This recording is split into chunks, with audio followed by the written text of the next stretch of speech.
everyone, Kelly here, and today I want to talk about all the things that I read for Jane Austen July.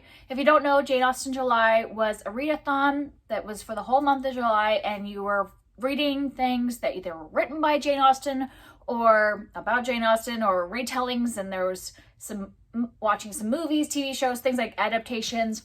And since I read a few things from this and watched a few things, I thought I would just do its own wrap-up. And I'm just going to go through the prompts and talk about what I read or watched for each of the prompts.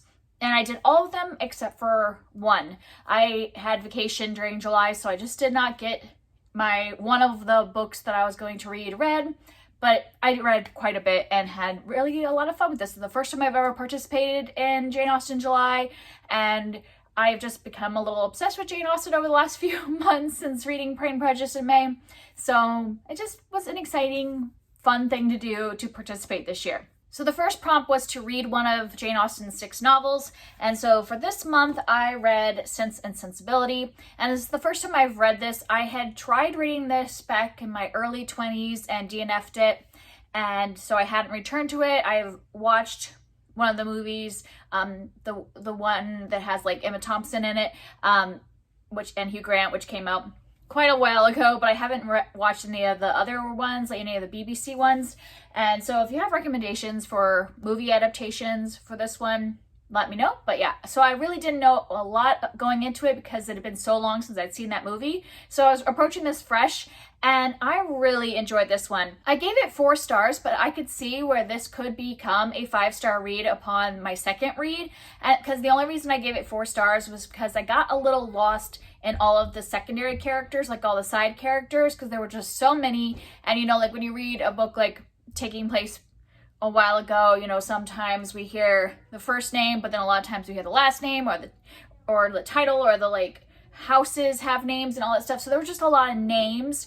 And so I got a little lost in all that. And since it had been so long since I had watched the movie, I wasn't like able to picture all the different people. So I think that if I were to like watch another adaptation and then read this again, I think I would have all the people in their places and I would be able to give it 5 stars. But other than that, I really, really enjoyed this one. If you haven't read or watched Sense and Sensibility, we are following 2 sisters, but there are 3 sisters in that family, but we're following the 2 older sisters, Elena and Marianne, and they encompass Sense and Sensibility, where Elena has a little more sense or logic about things, you know, about life, and then Marianne kind of just goes with her feelings.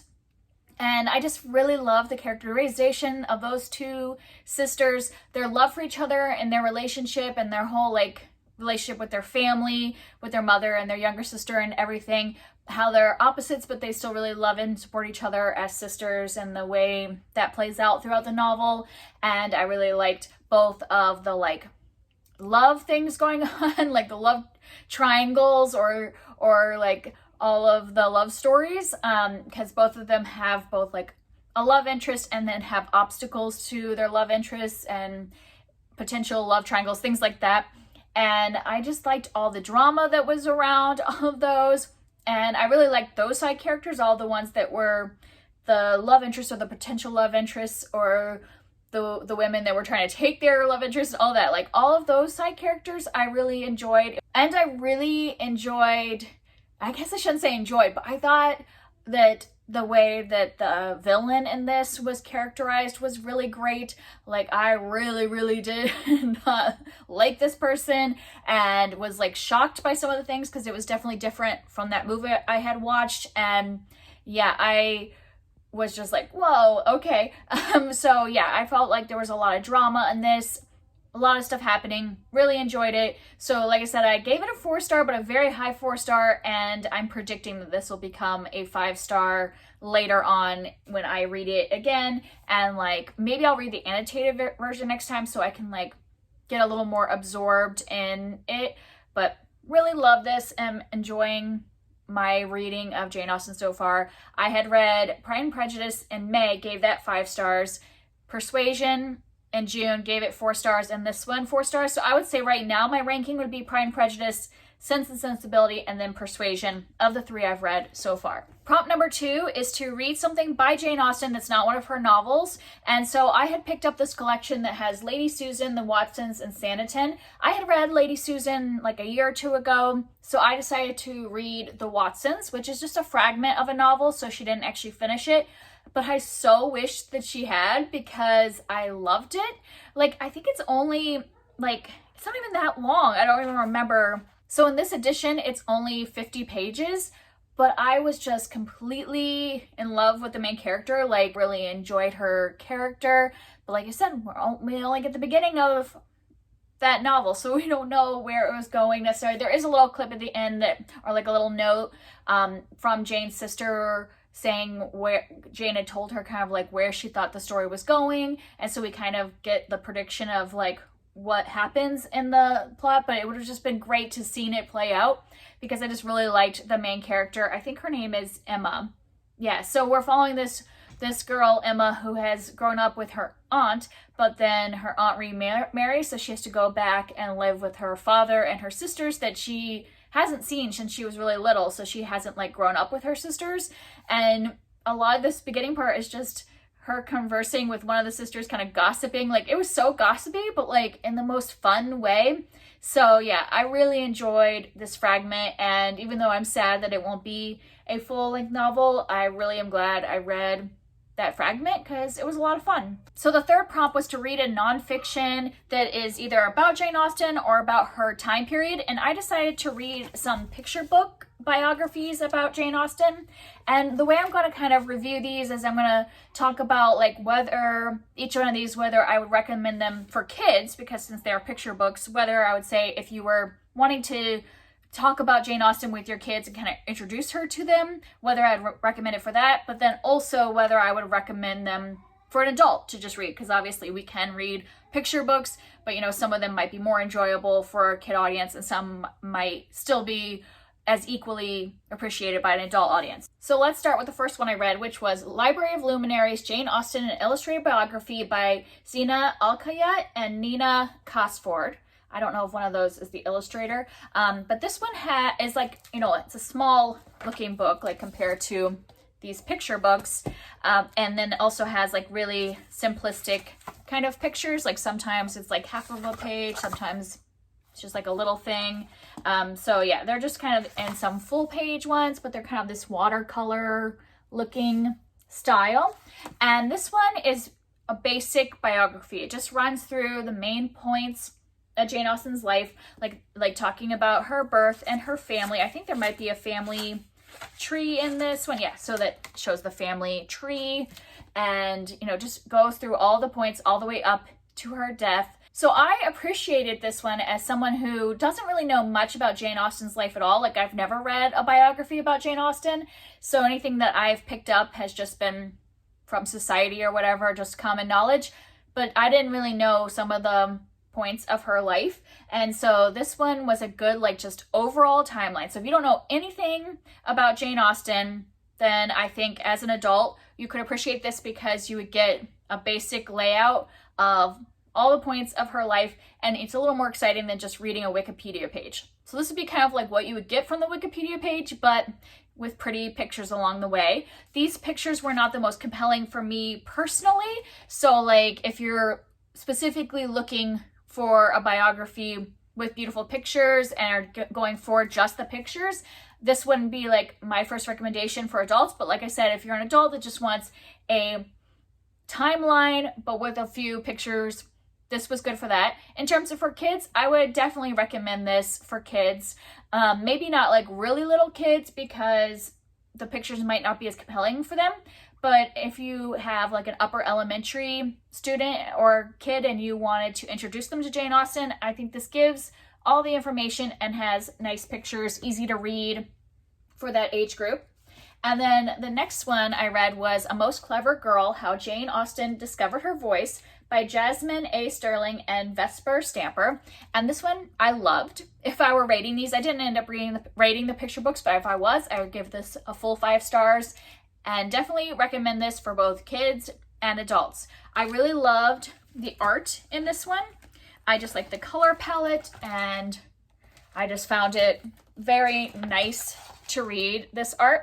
And this one is not really a biography. So if you're reading this to a kid, I would read one of the biographies first to introduce them to Jane Austen. And then if you want to go into a little more depth, if you had a kid that was really interested, or you really just want to share your passion with your child, this would be after a biography, because this one doesn't really lay out much of her life. It's more like once you already know that Jane Austen became a writer, it kind of talks about her inspirations, what drove her, why she started writing. It talks about other people in her family that wrote or did plays, or like put on little theatrical productions in the house, like her and her family.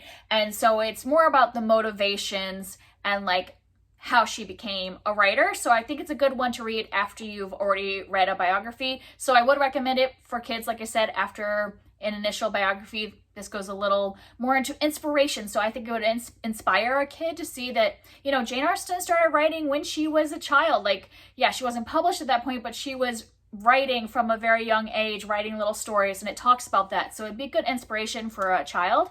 And then I also think as an adult, the illustrations are beautiful. And if you love Jane Austen, that this would be a great one to have in your collection or just to read and appreciate. And then the last picture book I read was Brave Jane Austen, Reader, Writer, Author, Rebel by Lisa Pliskow, illustrated by Jen Corace. And this one was, I liked it all right. It wasn't like my favorite. The art was nice. I think after reading A Most Clever Girl, I didn't like this one as much as the art in that, but I think it's still beautiful and still has a great color palette and great full page colors. And this one was definitely more on the biography, so this will lay out biographical information. I think this one is more like straightforward timeline, where this just kind of gives simple biographical things, but then also talks about Jane Austen in different respects. Like it said, like Reader, Writer, Author, Rebel kind of talks about different aspects of her life. So this is one that I would recommend, that if this is too simplistic for you, like if you already know a little about Jane Austen and you just want some like beautiful illustrations to go along with a simple biography, then I would recommend this to you as an adult. And then for kids, I think if your kid really responds to full page pictures and lots of color and vibrancy and like needs more things to look at while you're reading, then I would recommend this one, because I did like the art in this one more than I like the art in this one. And it doesn't necessarily give all the details about her life along the way that the other one does, because even though this one is small, it gives so much detail. This one doesn't give every detail, but I would definitely think this is a good one to pair with this one with a kid, that if you have like a younger child that wants a lot of illustrations, these would be two good pairings. So I liked all of these and I would recommend them all, as you can see, just for different reasons and audiences and all that. Prompt number 4 was to read a modern retelling of a Jane Austen book or a piece of historical fiction that takes place in her time. And I ended up only having time to read a retelling, and I read Hearthstone by L. Catherine White, and this is a fantasy retelling of Pride and Prejudice, and I had a lot of fun with this. I gave it 4 stars. This is the first in a trilogy, but I feel like you could just read this one, because what I've heard is the rest of them aren't really retellings, that this is the retelling, and then we have built this whole world with dragons and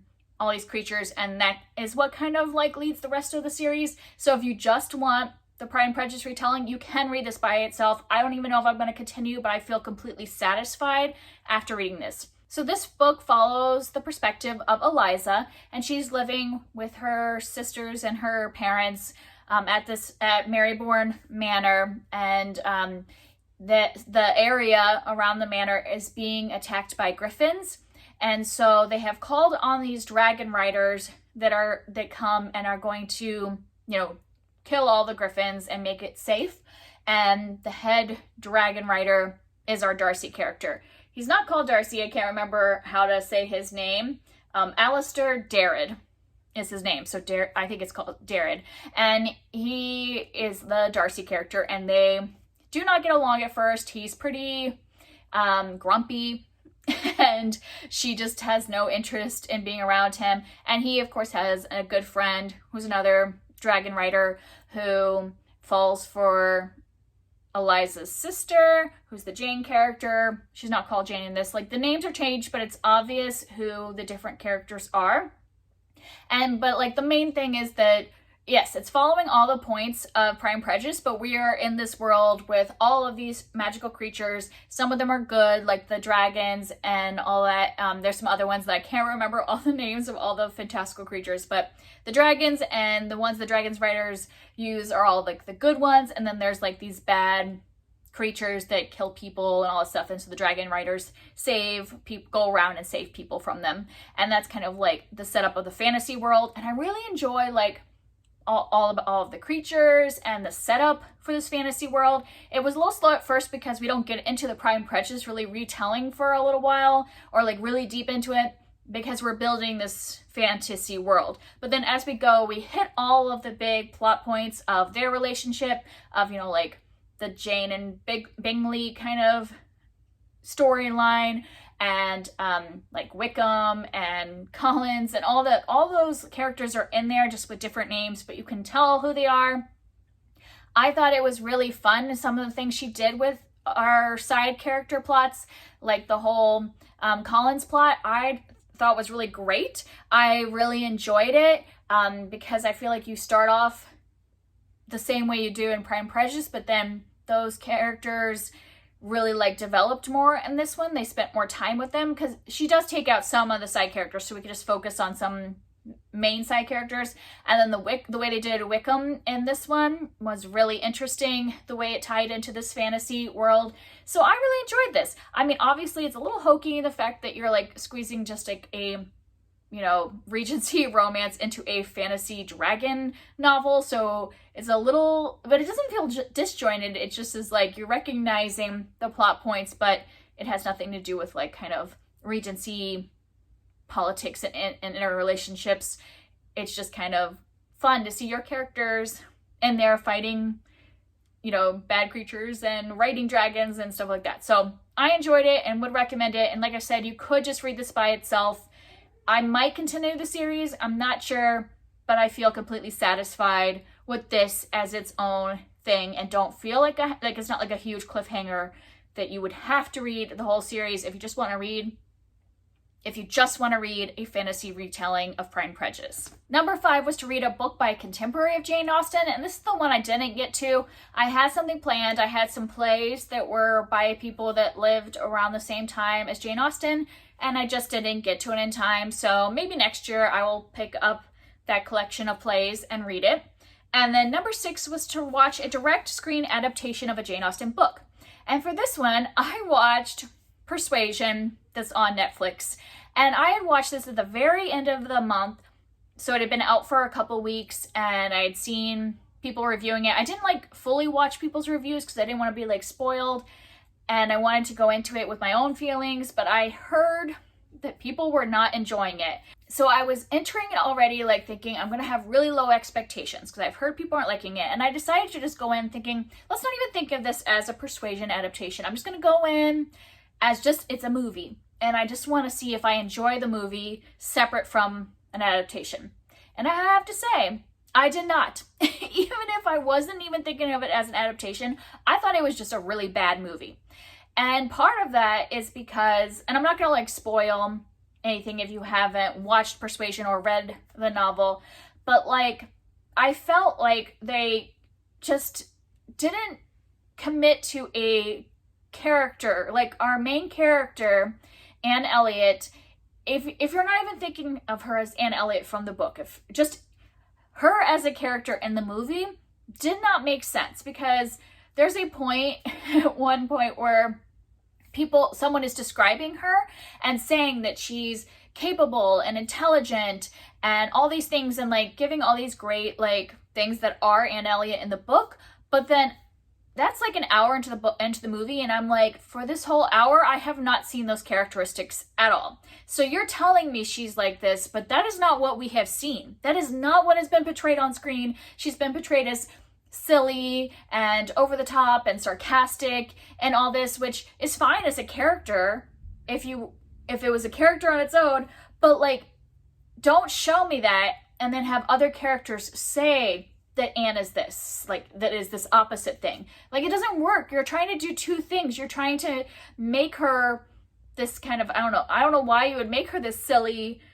sarcastic person if you're still going to make other people view her differently, because we as the audience are not seeing that. So even if I had never read the book, I'd be confused of like why she's being portrayed one way, but then other characters in the movie are viewing her a different way than what she's been showing us. So yeah, the characterization was weird. I didn't feel like there was any chemistry between her and the love interest, so I just did not feel invested in their relationship at all. Yeah, so that, if just as, not even as a retelling, just as a movie, it didn't work because I felt like the characterization was bad of the main character, and the romance was kind of a dud.